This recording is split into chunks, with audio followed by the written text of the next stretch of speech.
Rich Ortiz here with the Fighter's Voice, the only voice that matters, and I'm like Golden Boy Promotion and Oscar De La Hoya. We're simply knocking out the competition. Fresno, California, you're making your way back. The first time you're here was in, I believe, 98, but you're here now as a promoter, and you're watching the Valley grow as the Golden Boy's growing. What can the fighters expect once that bell rings? I think they're going to expect a lot of energy, a lot of electricity in the air. That's going to be just great for that night, for the city, for Fresno. Everyone who assists a Virgil fight or a Jose Ramirez fight is in for a special treat. And the fact that we're here at Golden Boy Promotions, we're excited. We're excited because we know that this show will be from top to bottom stacked with a lot of talent. I spoke to Bud Crawford, and I mentioned the name Virgil Ortiz. And, he doesn't just give out compliments. He said, Virgil's right there. Virgil's right there. Hearing those comments from one of the best in the world, how does that make you feel about your fighter?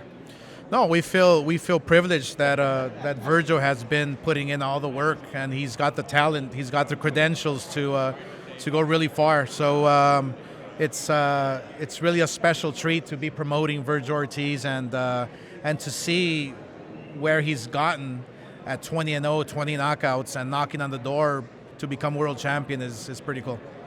I got a message to deliver from you. He said if you could take care of his access down here, he wants to watch Jose Ramirez fight. I spoke to him earlier today, and I said, Regis, do you have any words for Jose? And he said, you know what? Me and Jose have started as a grudge match. We got unfinished business. I'll be rooting for Jose, and maybe I can watch him in person and have Oscar make that fight happen. Will you hear that from Regis Prograis, also a former two-time world champion? How does that make you feel that the top-notch fighters in the world still want a piece of Jose Ramirez in their backyard of Fresno?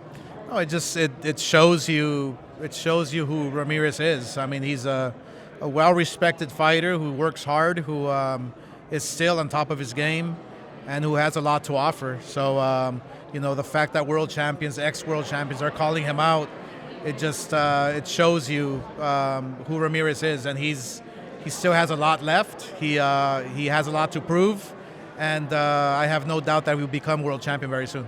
Last question, because there's a lot of media here.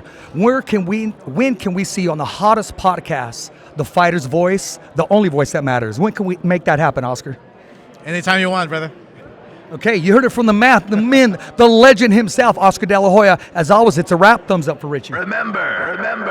It's always voiceography at its finest. And always, thanks for listening.